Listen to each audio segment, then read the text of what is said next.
Hello students, today my topic of discussion is deforestation. In this topic we will deal and try to understand what is deforestation, what are the various consequences or effect of deforestation, and what can we do to reduce deforestation or to mitigate deforestation. So let's start. Deforestation किसे कहते हैं? पेड़ों की अंधाधुंध कटाई, वो भी क्यों? Just for our self interest. जो ये पेड़ों की कटाई करते हैं बिल्कुल अनप्लैंड वे में। मैं ये अनप्लैंड इसलिए कह रही हूँ कि हम कभी पलट कर ये नहीं सोचते कि हाँ, हमारे इन पेड़ों को काटने से इसका दुष्परिणाम क्या होगा, और अगर हम नहीं चाहते कि इसका दुष्परिणाम हो तो हम क्या कर सकते हैं, या हमें पेड़ों को लगाना चाहिए, उसके लिए हमें क्या करना चाहिए, हम कभी नहीं सोचते। ये एक बहुत बड़ा ड्रॉबैक है। So let's define the deforestation. It is the discriminate cutting और over harvesting of trees for self interest. Self interest कैसे हो सकते हैं? Like timber, paper, agriculture, construction, anything. This leads to drastic reduction in forest. और forest reduce होगा तो अभी हम लोगों ने लास्ट क्लास में देखा था कि फॉरेस्ट हमारे लिए लाइफ लाइन है, इसकी प्रोडक्टिविटी ऑटोमेटिकली रिड्यूस हो जाएगी. And this deforestation is neither right not desirable. ये कहीं से भी आप इसे जस्टिफाई नहीं कर सकते. सो ये तो था डिफॉरेस्टेशन. अब हमने ऑलरेडी पढ़ रखा है कि फॉरेस्ट कितना इम्पोर्टेंट है हमारे लिए, एक एक चीज़ उसकी कितनी ज़रूरी है इकोसिस्टम के लिए. तो इसके जो डिफॉरेस्टेशन के जो इफ़ेक्ट्स होंगे, obviously it is very bad. So let's see what can be the consequences of deforestation. You are getting an image in which I am trying to focus with some headlines or some headings, which are the main consequences, like deforestation affect the carbon cycle, which will cause global warming. We'll see in detail also. Then water cycle, and the water cycle if get affected, you will get that there are the condition of flood, because water cycle is going to get disturbed. Then somewhere you will see the drought, and somewhere you will find that there is a reduction in underground water table. Then the third, you will find the soil erosion. Soil erosion, and it will also leads to flood, food insecurity. Then next, silting of water, course, lakes, dams. Then next, extinction of species, habitat loss. Because of habitat loss you will find extinction of species. Then desertification. So these were some consequences. So let's see the details about all this. I have talked about the carbon cycle. Carbon cycle के बारे में मैंने बताया था, और हमें ये पता है कि जो प्लांट होता है वो फोटोसिंथेसिस करता है. फोटोसिंथेसिस करते हुए ये क्या करता है? कार्बन डाइऑक्साइड को एब्जॉर्ब करता है और ऑक्सीजन इमिशन करता है. कार्बन डाइऑक्साइड ये ग्रीन हाउस गैस है. ग्रीन हाउस गैसेस कौन सी होती हैं? जो सोलर एनर्जी जो revert back if when it goes to space in the way it traps. Means जो ग्रीन हाउस गैसेस होती हैं ये सोलर एनर्जी को ट्रैप करती हैं और अर्थ के टेम्परेचर को मेंटेन रखने में हेल्प करती हैं. But if the concentration of green house gases increases, then the temperature of earth also increases. तो अब देखिए डिफॉरेस्टेशन हो रहा है, कार्बन डाइऑक्साइड का एब्जॉर्प्शन कम हो रहा है. कार्बन डाइऑक्साइड का एब्जॉर्प्शन कम हो रहा है तो क्या होगा? कार्बन डाइऑक्साइड ज़्यादा रिलीज़ हो रही है और ग्रीन हाउस इफेक्ट बढ़ेगा. ग्रीन हाउस इफेक्ट बढ़ने की वजह से ग्लोबल वार्मिंग बढ़ेगी.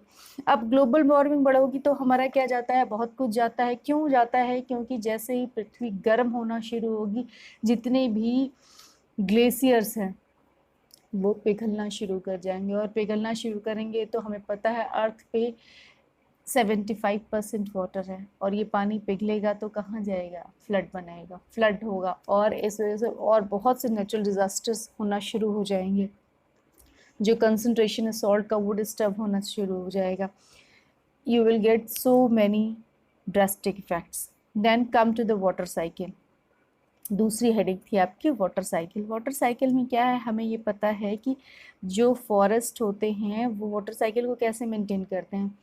दे absorb water from the soil, okay, and this water will transpire, means transpiration के through it will go into the atmosphere, मतलब एटमॉस्फेयर का जो मॉइस्चर कंटेंट है it is going to be maintain by trees.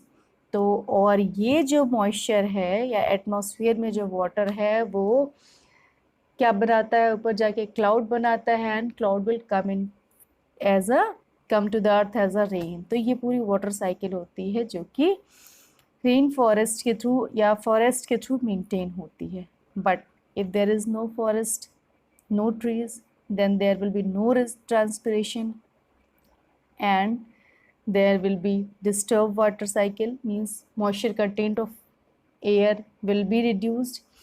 This will lead to the less rain, and पानी कम आएगा तो क्या होगा, जो वाटर टेबल है means soil will not able to absorb water, और ये जो वाटर टेबल हो जाएगा वो डाउन होगा। दूसरी बात, अगर बारिश का पानी बहुत ज़्यादा आ रहा है और ट्रीज़ नहीं है तो means this it will not bind the soil, and if it will not bind the soil it will not able to absorb water, means water की सॉयल की रिटेनिंग कैपेसिटी क्या हो जाएगी, कम हो जाएगी फॉरेस्ट के एब्सेंट में।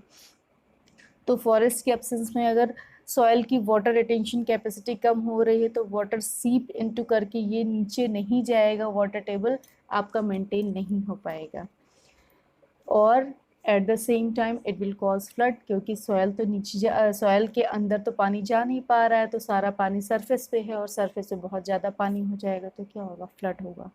You can see the one of the bad effect again. और आपको एक बात और बताएं, जो अमेजन का जो फॉरेस्ट है हमने पता था लार्जेस्ट रेन फॉरेस्ट है साउथ अमेरिका में।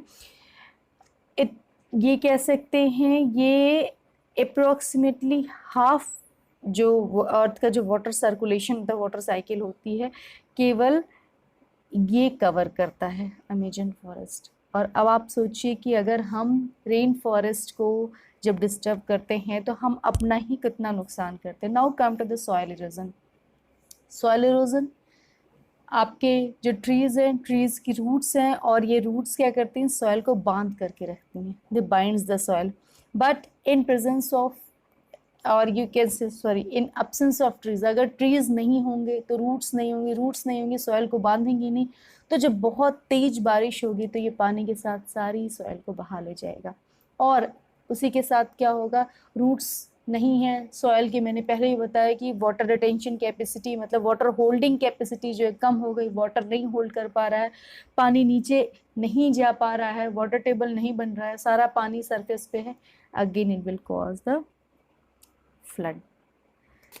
नेक्स्ट सॉइल इरोजन होगा, सॉइल की फर्टिलिटी ऑटोमेटिकली कम हो रही है, जो ऊपर की लेयर है सारी बह करके चली जा रही है, नीचे की लेयर फर्टाइल नहीं होती, मेनली ऊपर की जो लेयर थी, जब मैं आपको सॉइल हॉरिजन्स पढ़ाऊंगी तो यू विल फाइंड, तो जब बह के चली जाएगी तो you will find there is down fertility of soil, मतलब जो फर्टिलिटी है सॉइल की रिड्यूस हो गई तो अब क्या होगा, जो भी हम क्रॉपिंग कर रहे हैं, जो भी फार्मिंग कर रहे हैं वो उतनी ज़्यादा प्रोडक्टिव नहीं होगी।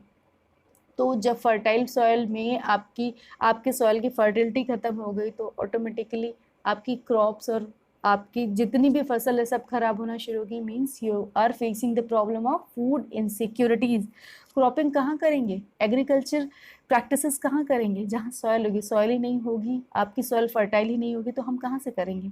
देन नेक्स्ट आपका आ जाता है silting of water course, lakes and dams. इसके बाद तो सिल्टिंग का क्या इफ़ेक्ट आ रहा है कि ये भी जितने भी वाटर बॉडीज़ हैं लाइक लेक्स हैं, डैम्स हैं, डैम्स हैं, ये सब क्या हो जा रहे हैं, यहाँ पर बहुत ज़्यादा पॉल्यूटेड हो जा रहे हैं बिकॉज, और इनका कारण क्या है, सॉयल इरोजन। सॉयल इरोजन के साथ साथ बहुत से बड़े पार्टिकल, छोटे पार्टिकल जा करके जम जा रहे हैं और जो पूरी वाटर बॉडी है वो पॉल्यूट हो जा रही है। तो ये एक नेक्स्ट इफेक्ट है आपका। Then come to the desertification. Desertification क्या है, जब अगेन सॉइल जो है वो उसको बांधने वाला रूट नहीं है, अब जो रूट्स बांध के रखती थी नहीं है बिकॉज ट्रीज हमने ख़त्म कर दिए हैं। तो अब जब भी बहुत तेज विंड स्पीड होगी तो ये साथ में सॉइल को उड़ा ले जाएगी, एक पूरी सरफेस ख़त्म हो जाएगी। This will cause to the desertification, means desert का बनना, ठीक है। एंड ये एक कह सकते हैं बहुत बड़ा कंट्रीब्यूटरी रोल होता है डिफॉरेस्टेशन का, कि डिजर्टिफिकेशन कॉज करता है। वन मोर थिंग, आपको मैंने पहले ही बताया था कि फॉरेस्ट का एक, जब फॉरेस्ट बहुत ज़्यादा कह सकते हैं नंबर में होते हैं, एक लाइन होती है, अगर आप मेरी पिछली क्लास को याद करें तो एज अ मफलर का काम करती है, ये विंड स्पीड को कम करती है। ये जो कह सकते हैं डस्ट पार्टिकल्स और जो पॉइजनस गैसेस होती हैं, हार्मफुल गैसेस होती हैं, इन सबको ट्रैप करती हैं। तो हम अब ट्रीज जब नहीं रखेंगे तो क्या होगा, these are the bad consequences of these one. Okay, तो ये चीज़ें हैं। बट एक चीज़ मैं आपको यहाँ पर और कहना चाहूँगी, ये सब केवल डॉक्यूमेंटेशन है जो मैं बता रही हूँ, और ये टॉपिक पढ़ने के लिए नहीं है, ये टॉपिक समझने के लिए है, ताकि हम इसके डेप्थ को समझें and we try to become eco friendly. हम खुद ऐसा करें कि इन्वायरमेंट के लिए हमारा किया जाने वाला हर एक काम यूज़फुल हो, इकोसिस्टम में हमारा एक अच्छा कंट्रीब्यूशन हो। नाउ अब क्वेश्चन आता है कि भाई डिफॉरेस्टेशन इतना हो रहा है, हम क्या करें, व्हाट कैन बी और strategies to reduce the deforestation. There are so many which we can implement and try to reduce the deforestation. What can be first? We can plant tree, सबसे important basic है। use less papers, recycle papers in cardboards, recycle, reuse, reduce, ये तीन चीज़ें जो 3 R's हैं बहुत important है, we should follow it.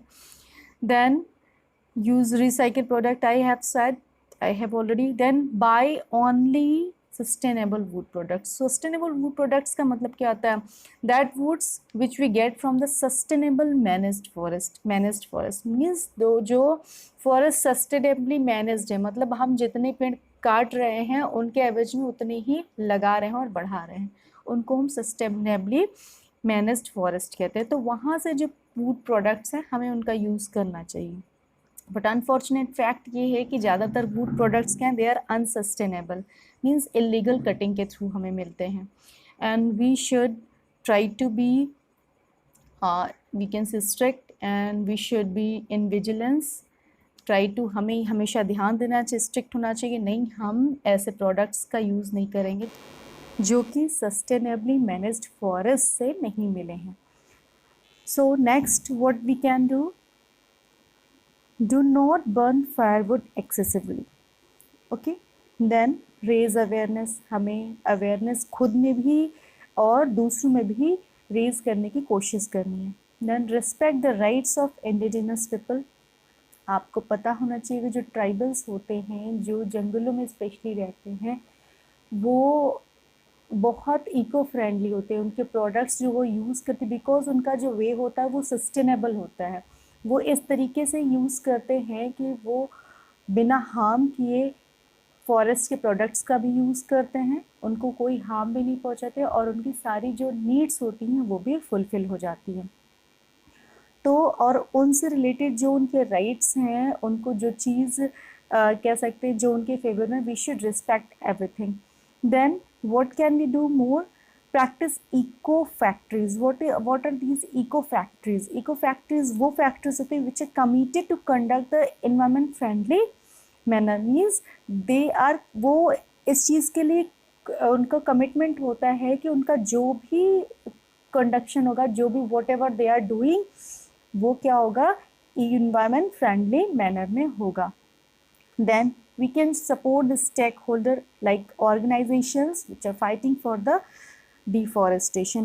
वो ऑर्गेनाइजेशंस या वो लोग जो कि बहुत इको फ्रेंडली हैं और इन्वायरमेंट फ्रेंडली हैं और जो कि डिफॉरेस्टेशन के अगेंस्ट फाइट कर रहे हैं, लोगों में अवेयरनेस क्रिएट कर रहे हैं, उन लोगों को जहाँ पे करप्शन हो रहा है इसको लेकर के, इलीगल एनक्रोचमेंट और डिफॉरेस्टेशन हो रहा है उसको ये रोकने की कोशिश कर रहे हैं, वी शुड सपोर्ट देम.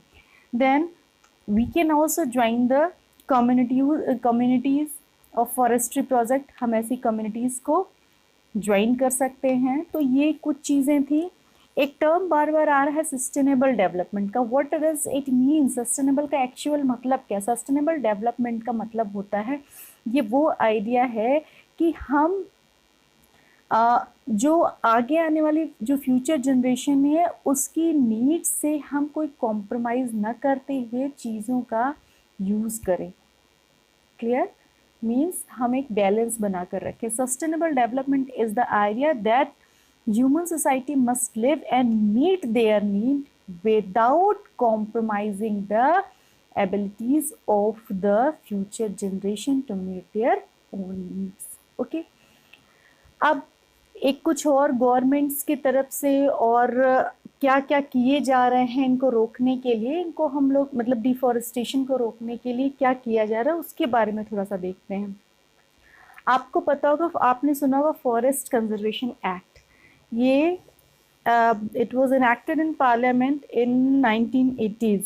इसका कह सकते हैं एम क्या था, इसका ऑब्जेक्टिव क्या था? जो इनडिस्क्रिमिनेट कटिंग हो रही, मीन्स जो डिफॉरेस्टेशन हो रहा है, ऐसा करने वालों को ऐसे consider, means it was just a punishable offence. इसको एक पनिशेबल ऑफेंस के रूप में लिया जाने लगा और जो लोग बिना इंफॉर्मेशन के और इलीगल कटिंग कर रहे हैं उनको इसकी पनिशमेंट मिलना शुरू हो गई. देन और क्या किया जाने लगा, हम और क्या कर सकते हैं? आपने national park, sanctuaries, wild life reserve इनके बारे में सुना होगा. We are working on them. We can create the environment जिसे हम इन सीटू कंजर्वेशन कहते हैं. मतलब हम ऐसा एनवायरनमेंट क्रिएट करते हैं, नेचुरल एनवायरनमेंट, जिसमें कि ये जो एनिमल्स है, जो प्लांट्स है, they can grow, they can flourish very well. जितने भी फ्लोराज एंड फना, जितने भी मतलब प्लांट्स और एनिमल्स है, उनकी वेराइटीज़ आसानी से वहाँ बढ़ सकती है. ठीक. देन और हम क्या कर सकते हैं? आपने वन महोत्सव का नाम सुना होगा. वन महोत्सव क्या है? ये जुलाई के फर्स्ट वीक ये कह सकते हैं 1 week long, 7 days long festival की तरह हम इसे सेलिब्रेट करते हैं और ये 1950 से हम करते आ रहे हैं इंडियन गवर्नमेंट की तरफ से. इसका एम क्या है कि हम we try to increase the number of trees in our country. Okay.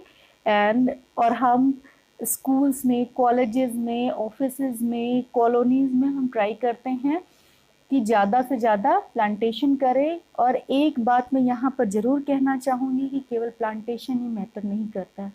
हमें उनको तब तक केयर करना है जब तक कि वो खुद से विदस्टैंड करने लायक सिचुएशन के अगेंस्ट ना हो जाए. Means we need to take care of them also. हम केवल वन महोत्सव के दिन या एनवायरनमेंट के दिन केवल प्लांट्स लगा करके, पानी डाल करके अपना काम ख़त्म नहीं समझ सकते.